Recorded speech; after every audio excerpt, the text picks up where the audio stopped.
Hello students, welcome to EPG Pathshala. I am Dr. Vishal from Maharaja Agarsen University, Badi, Himachal Pradesh. Today we are going to discuss about the module Role of Institutions for Financial Support to Entrepreneurs under the paper Tourism and Hospitality Entrepreneurship and Legal Environment. Students, after completing this module, you will be able to understand the need for financial institutional support to entrepreneurs, to know the types of financial institutions providing assistance to entrepreneurs, know the role and functions of various financial institutions at the national and state level, know the role of commercial banks supporting to entrepreneurs, to understand the role of regulatory institutions, and also differentiate between banking and non-banking intermediaries. Students, entrepreneurial activities and growth of small scale industries have contributed immensely in economic development of India. Since the adoption of 5-year plans, the government is also paying a special attention to the growth of entrepreneurship development.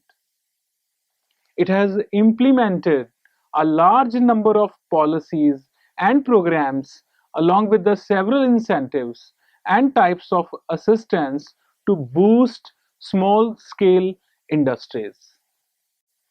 The government has set up many financial institutions at the central and state level to provide financial assistance to entrepreneurs. Entrepreneurs require finance for various activities at different phases, starting from consultancy, research, and development till marketing of the product, and also for modernization and expansion of their plant. Financial intermediaries. A financial intermediary is an institution that makes easy the flow of funds between lenders and borrowers indirectly. The lenders give funds to an intermediary institution which is then passed to the debtors in the form of loans or mortgages. Intermediaries are both banking and non-banking intermediaries. Banking intermediaries. Banking intermediaries are central bank, commercial bank, specialized bank, and post office saving banks. Non-banking intermediaries are investment firms, residuary non-banking companies, mutual funds, microfinancial companies, housing finance companies, insurance companies, stockbroking companies, and merchant banking companies. Let's discuss now the differences between banks and non-banking financial corporations. Basis of comparison, meaning bank is a government authorized financial intermediary that aims at providing banking services to the general public. Non-banking financial corporations provide banking services without holding a bank license. Incorporation. Banking Companies Regulation Act 1949 in case of banks, whereas in case of non-banking financial corporations, these are incorporated as per Companies Act 1956. Demand deposits are accepted in case of banks, where non-banking financial corporations do not accept demand deposits. Foreign investments allowed up to 74% for private sector banks and allowed up to 100% in case of non-banking financial corporations. Payment and settlement system. It is an integral part of the system in case of banks, whereas in case of NBFC, it is not a part of the system.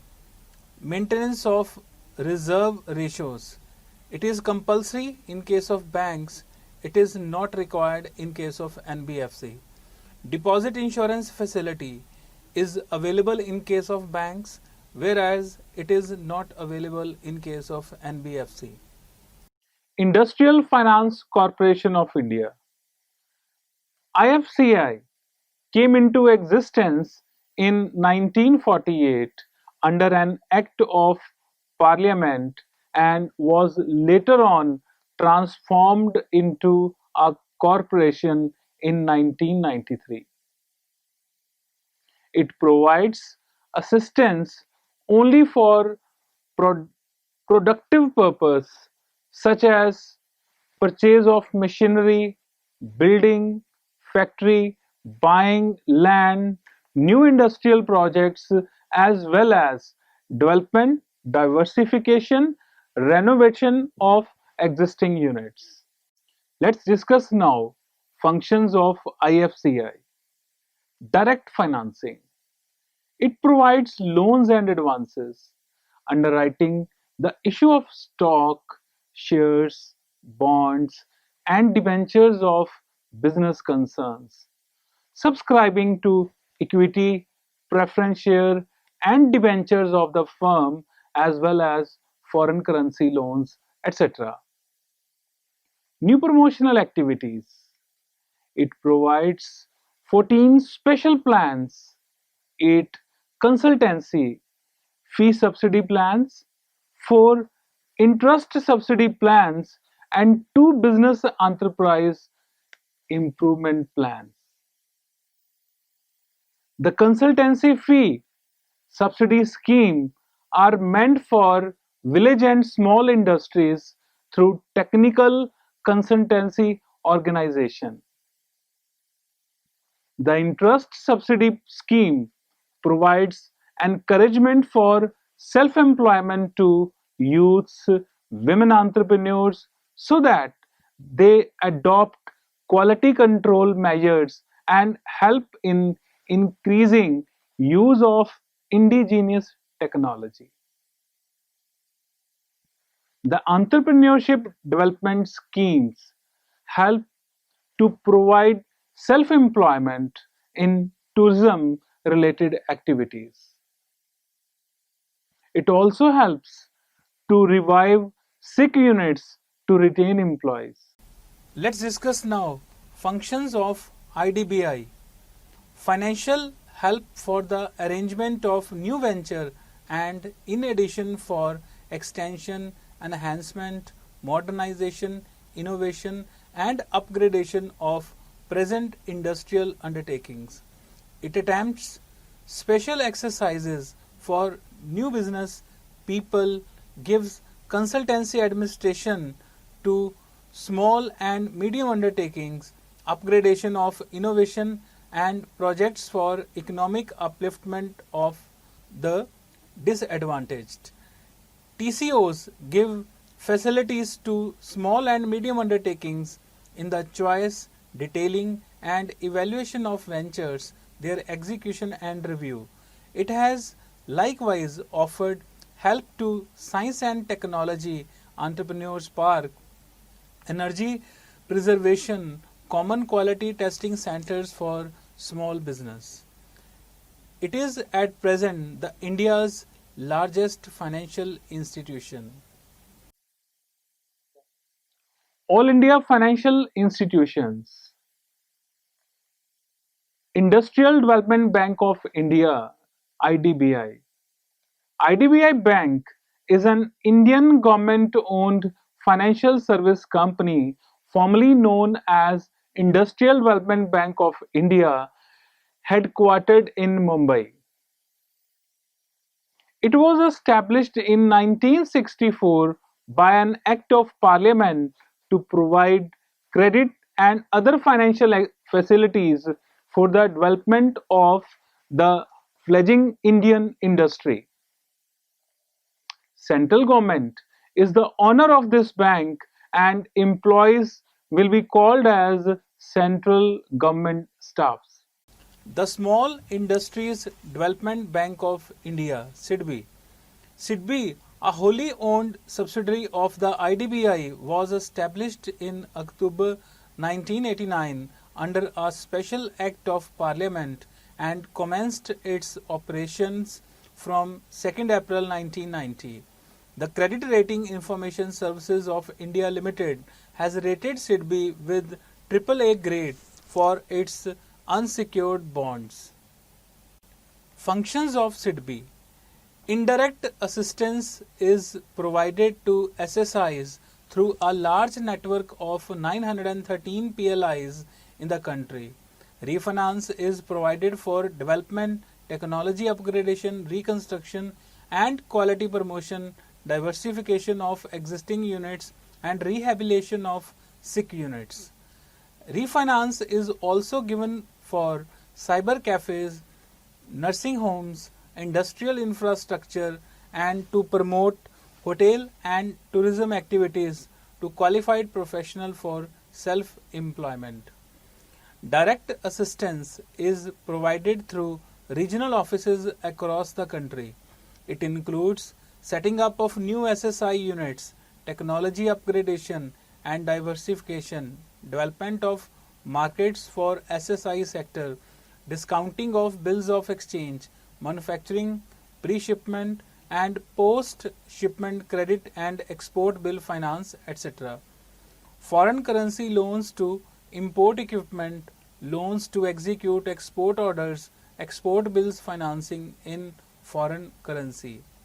SIDBI's venture capital includes fund for software and IT industry, assistance for innovative indigenous technology and expertise, support services and development services for rural industrialization, technology upgradation, market promotion, dissemination of information, etc. SIDBI Foundation for Microcredit was launched in January 1999 for channelizing funds to the poor. Industrial Credit and Investment Corporation of India Limited, called as ICICI. The Industrial Credit and Investment Corporation of India Limited was set up under the Indian Companies Act in January 1955. The principal objective is to meet the prerequisites of the business for perpetual and long-term funds in the private sector. The other alternate intentions are to help in the development of market, to give funds for restoration of mechanical units, and to help in financing of equipment. Functions of ICICI.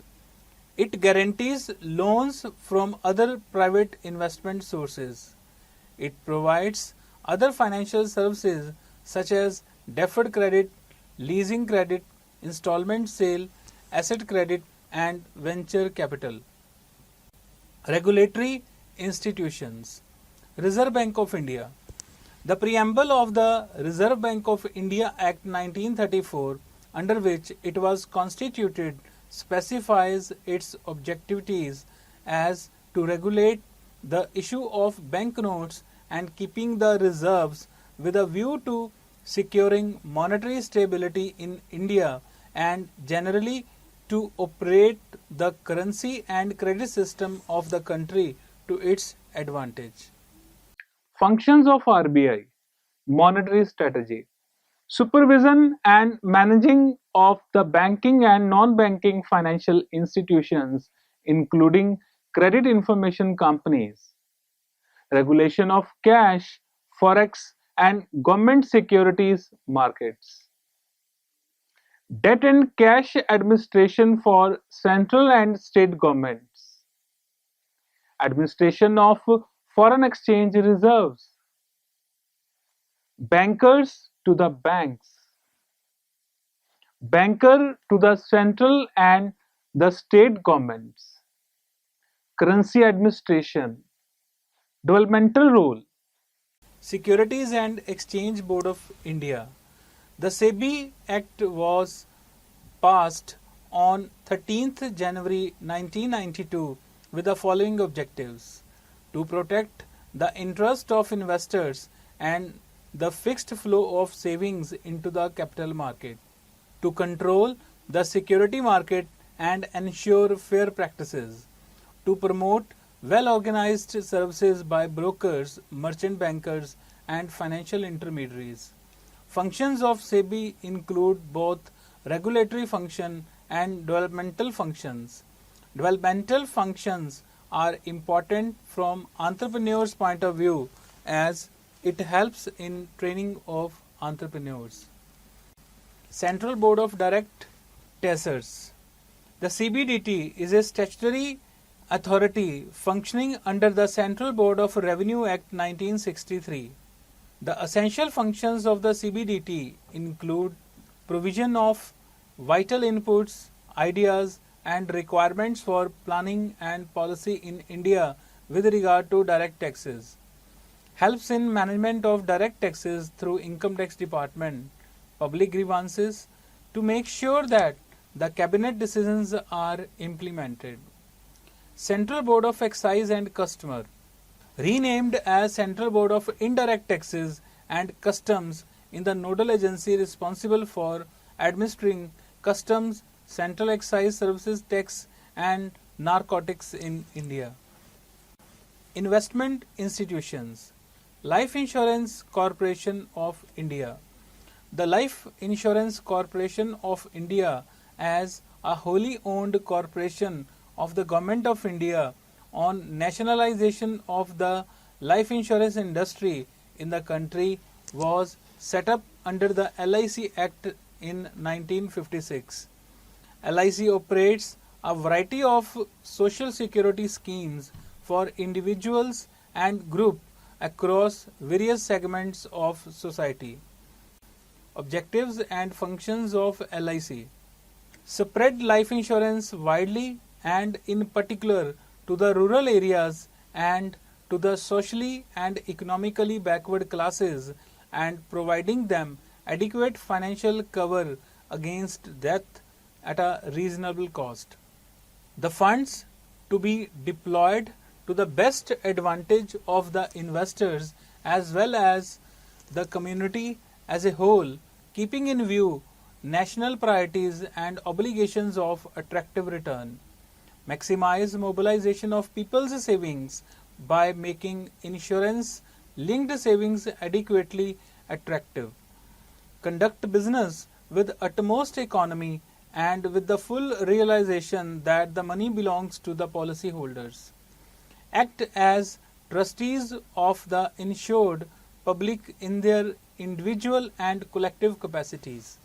Meet the various life insurance needs of the community that would arise in the changing social and economic environment. Involve all people working in the corporation to the best of their capability in furthering the interest of the insured public by providing efficient service with courtesy. Promote amongst all agents and employees of the corporation a sense of participation, pride, and job satisfaction.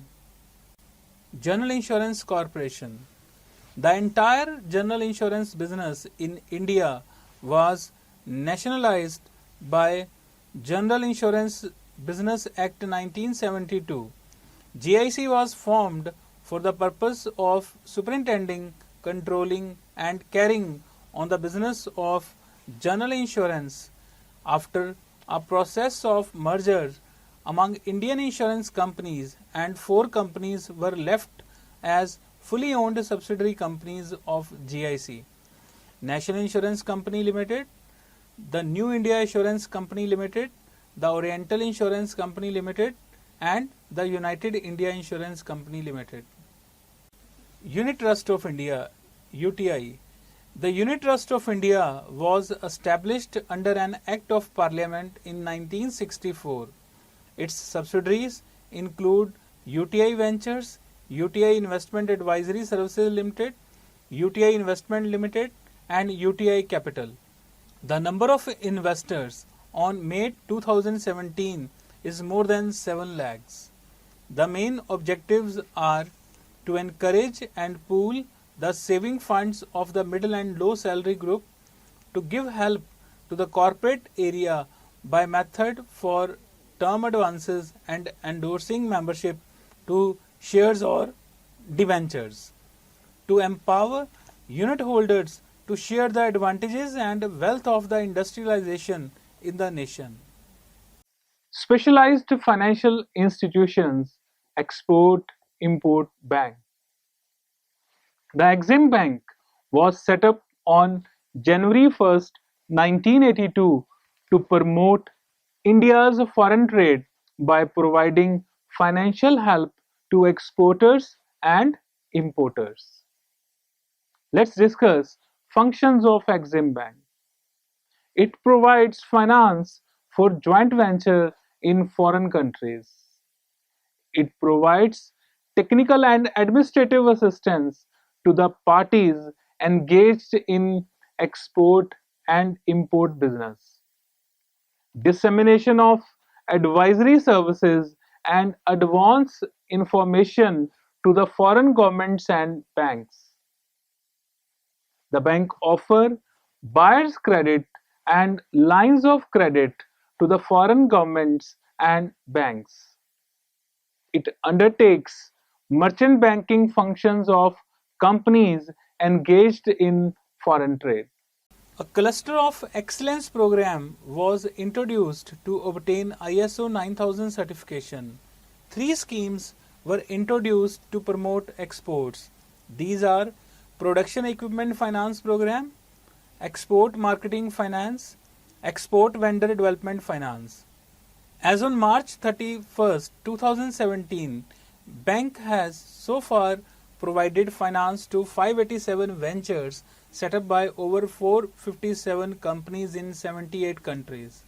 Aggregate assistance for overseas investment is rupees 52,913.07 crore. Let's discuss now state level institutions, starting from State Financial Corporation SFCs. The state financial corporations were set up under the State Financial Corporations Act 1951. It provides medium and long-term finance to small and medium industries. There are 18 FSCs functioning in different states of India. In order to get financial accommodation, the industrial concern must be engaged in one of the activities: manufacturing, conservation or handling of merchandise, mining, hotel industry, road transport, generation or dispersion of power or some other type of energy, expansion of any territory of land as an industrial estate, providing shore offices for fishing or other produce thereof, providing uncommon or specialized information or different administrations for the advancement of industrial development. Functions of SFCs. SFCs undertake the issue of stock, shares, bonds, or debentures of industrial concern and grant loans and advances to be repaid within a period not exceeding 20 years, promising the loan raised by industrial concerns on such terms and conditions as may be mutually agreed upon, but they should be repayable within 20 years. SFCs guarantee deferred payments of the industrial concern which purchases capital goods within India. It undertakes the issue of stocks, bonds, or debentures of industrial concern subject to their being disposed of in the market within 7 years. It provides for discounting of bills of exchange. SFCs participate in the equity capital of the small scale industrial units being set up in rural areas. SFCs also play the role of promotional agency by diversification of funds. Almost every state in India has its own SFC and renders the same function. Some of the examples are Punjab Financial Corporation, the Tamil Nadu Industrial Investment Corporation, Karnataka State Small Industrial Development Corporation Limited, West Bengal Financial Corporation, and Himachal Pradesh Financial Corporation, etc. State Industrial Development Corporations. The State Industrial Development Corporations were established under the Companies Act 1956 and it is owned by the state government for the promotion and development of medium and large industries. Functions of SIDCS: grant of financial assistance to industrial units by providing loans, guarantees, and lease finance also. Manage all those incentive schemes provided by the central state governments for less developed regions. Provide risk capital to business persons by way of equity participation and seed capital assistance. However, there is a diversity in the activities of SIDCS that depend on the extent of industrialization and institutional network existing in the state. The National Bank for Agriculture and Rural Development, commonly called as NABARD. The National Bank for Agriculture and Rural Development came into existence on July 12, 1982. With its establishment, NABARD has taken over the Agricultural Refinance and Development Corporation and has taken over from the Reserve Bank of India its refinancing in relation to the state cooperative rural banks. NABARD provides two types of refinance. Number one, to regional rural banks and apex institutions and state government. And number two, the refinance is extended to augment resources for ground level development to rural credit. Schemes offered by NABARD: microfinance, assistance to self-help institutions for promoting and linkage of SHGs, micro enterprise development program to provide support to upgrade skill and business acumen to SHG members for taking up fund increasing activities, schemes for providing technical support for non-governmental organizations, incentive for promotion of joint liability groups of SF or MF for tenant farmers and sharecroppers under farm sector, support under financial inclusion fund to meet developmental and promotional interventions, rural entrepreneurship development programs for non-farm sector. This include skill development program, rural huts, solar home lighting system, credit linked capital subsidy schemes for technological upgradation, NABARD promotional fund scheme for farm innovation, farmers technology transfer fund, umbrella program for natural resource management, tribal development fund, watershed development fund, etc. Apart from this, production credit support, rural infrastructure development and village development programs are also running. National Small Industries Corporation Limited. The National Small Industries Corporation Limited was set up in 1955 by the Government of India with a view to supporting, assisting and nurturing the progress of small scale industries in the country. The figure shows various functions performed by NSIZ, which are marketing programs, technology upgradation, government purchase program, software technology parks, working capital, equipment leasing, hire purchase schemes, term loan schemes, etc. Khadi and Village Industries Commission. The Khadi and Village Industries Commission is a statutory body established by an Act of Parliament number 61 of 1956 as amended by Act number 12 of 1987 and Act number 10 of 2006. In April 1957, it took over the work of former All India Khadi and Village Industries Board.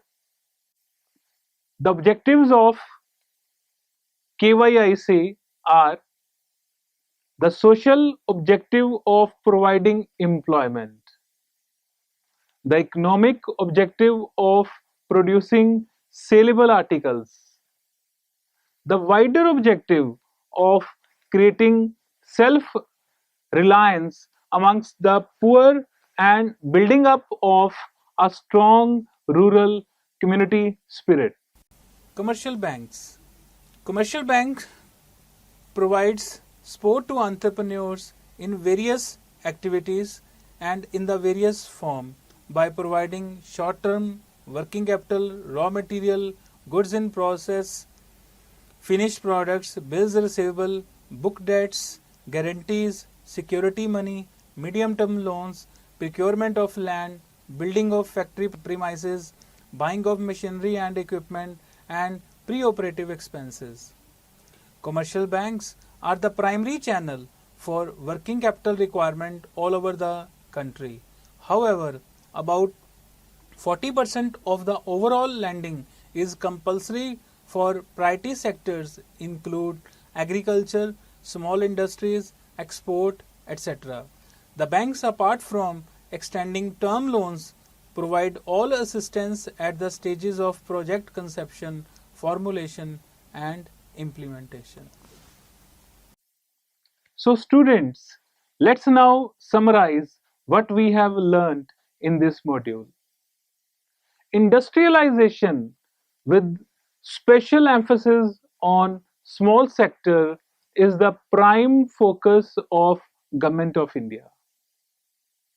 It has set up a number of institutions at the all India and state level.